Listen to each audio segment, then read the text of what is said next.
Halo everyone, kembali lagi dengan aku Fiza. Nah, di video sebelumnya kita sudah membahas noun sebagai bintang utama dalam kalimat dan juga pronoun sebagai kata ganti dalam kalimat. Dalam video kali ini kita akan membahas kata yang membuat noun ini bergerak, yaitu verb atau kata kerja. Nah, sebelum aku memulai pembahasan tentang verb, ada yang udah tahu belum nih apa itu verb? Atau mungkin sudah ada yang memahami apa itu verb? Verb adalah kata yang menunjukkan tindakan, aksi, atau keadaan, status dari subjek dalam suatu kalimat. Selanjutnya ada beberapa jenis verb. Yang pertama ada action verb.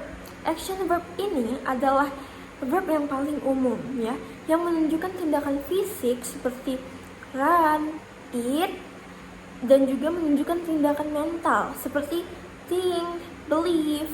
Yang kedua ada linking verb. Linking verb ini tidak menunjukkan aksi, tetapi dia menghubungkan subjek dengan deskripsi dirinya sendiri.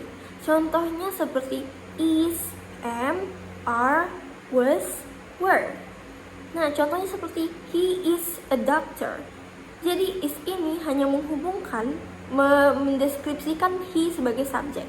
Jadi he ini adalah dokter. Jadi dia adalah seorang dokter. Seperti itu. Selanjutnya, linking verb ini juga bisa menyatakan verb yang berhubungan dengan panca indera, seperti feel itu merasakan, taste juga merasakan, look melihat, see melihat, dan smell mencium. Contohnya seperti the food tastes delicious. Nah, verb yang digunakan dalam kalimat ini adalah linking verb. Yang ketiga ada auxiliary verb atau kata kerja bantu. Nah, kata kerja ini tidak berdiri sendiri untuk menyatakan aksi atau keadaan dalam kalimat nih. Jadi, tugasnya itu untuk membantu kata kerja utamanya. Jadi, auxiliary verb ini adalah kata kerja keduanya dan dia membantu kata kerja utamanya ini untuk menyatakan waktu. Nah, auxiliary verb ini terbagi menjadi 3. Yang pertama ada auxiliary verb ini terbagi menjadi 2. Yang pertama ada primary auxiliary verb. Nah, primary auxiliary verb ini dibagi lagi menjadi 3. Yang pertama ada to be. To be ini seperti is, am, are, was, were. Nah, to be ini membantu verb dalam membentuk kalimat yang menjelaskan bahwa aksinya sedang berjalan gitu. Atau kalian juga bisa menyebutnya continuous. Nah, selain itu, to be ini juga bisa untuk kalimat pasif. Atau ketika kalimat tersebut objeknya dikenai aksi oleh subjek. Nah, kita langsung saja ke contohnya. Yang continuous ini contohnya she is studying. Nah, di kalimat ini kita bisa lihat is-nya itu adalah to be, yaitu membantu membentuk verb main-nya atau kata kerja utamanya yaitu contoh berikutnya adalah kalimat pasifnya nih. Kalimat pasifnya adalah the car was fixed, yang artinya mobil itu telah diperbaiki. Nah, kita bisa lihat bahwa objeknya the car ini ada di depan, yang artinya the car ini dikenai aksi oleh verb yang diletakkan di belakang. Nah, jadi kalau verbnya itu diletakkan di belakang dari objeknya, itu namanya kalimat pasif. Berbeda dengan kalimat aktifnya, misalnya I fixed the car. Nah, the car-nya itu objeknya di belakang, yang artinya ini adalah kalimat aktif, seperti itu. Selanjutnya ada to have. To have ini seperti have, has, had, yang berguna untuk membentuk kalimat yang aksinya ini telah selesai. Nah, kalimat ini juga bisa disebut dengan perfect.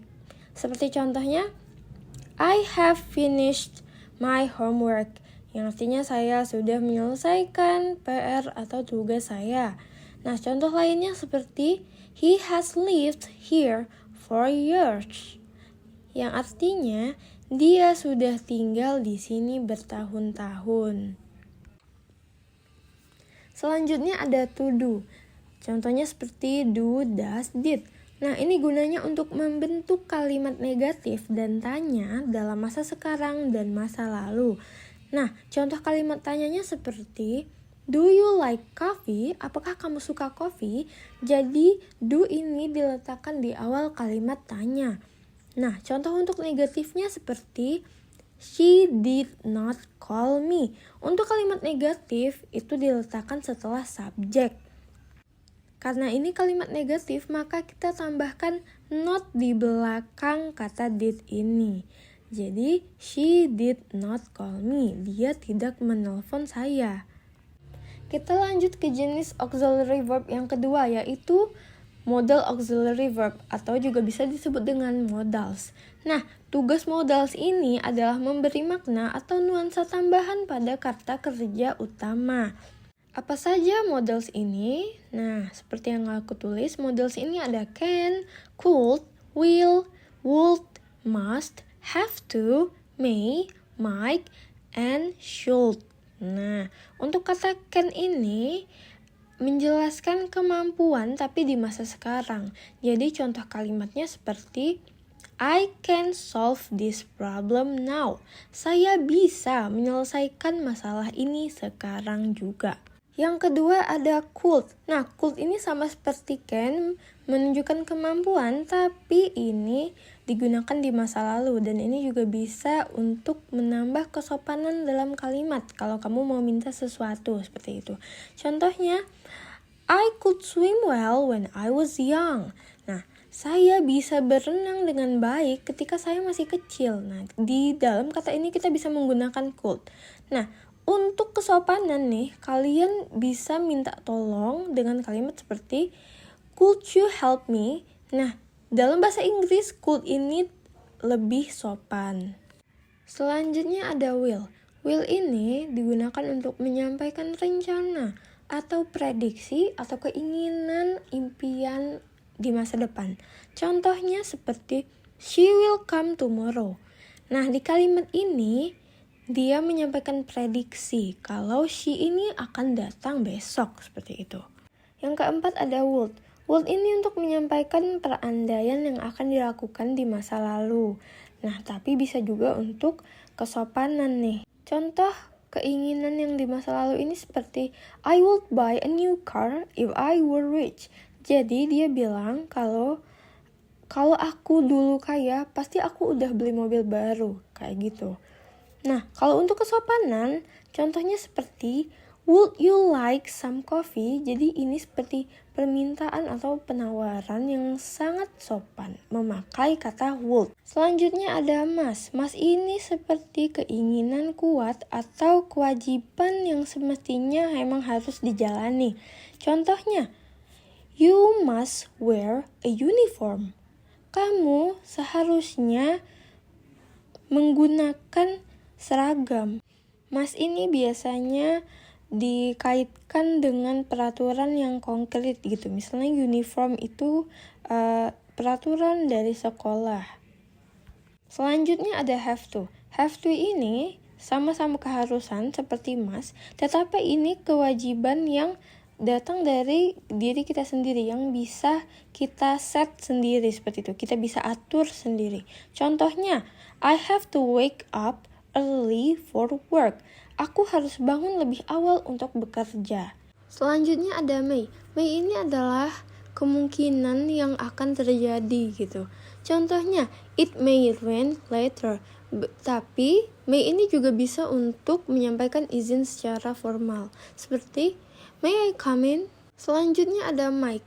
Might ini juga kemungkinan, tetapi kemungkinan yang presentasinya kecil, yang kira-kira kesempatannya itu kecil gitu. Seperti hampir tidak akan terjadi. Nah, contohnya seperti I might see her later, but it's unlikely. Yang terakhir di model auxiliary verbs ada should. Should ini biasanya digunakan untuk memberi saran atau kalimat saran. Contohnya seperti you should study harder.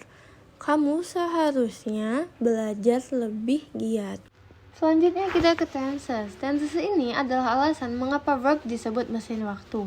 Jadi tenses ini untuk menunjukkan kapan aksi terjadi dan verbnya harus berubah bentuk tergantung kapan aksi tersebut terjadi.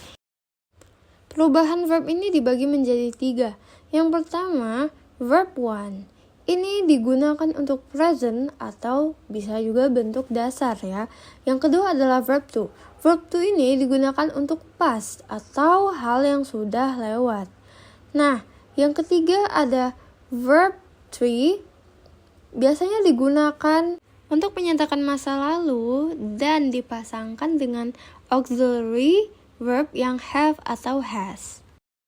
Perubahan verb ini juga memiliki dua jenis. Yang pertama ada regular verb atau yang perubahannya beraturan. Nah, contohnya seperti talk.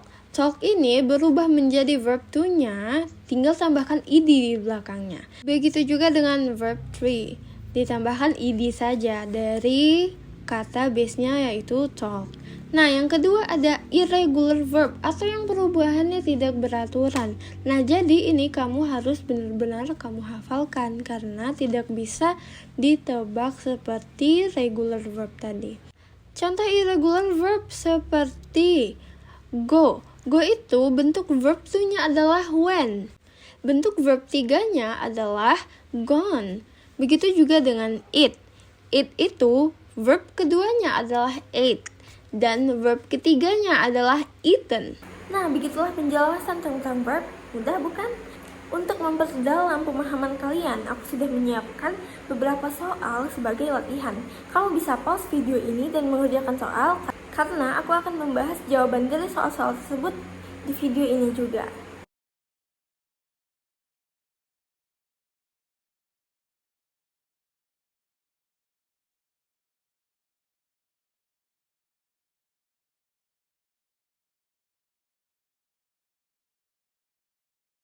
Apakah kalian sudah selesai?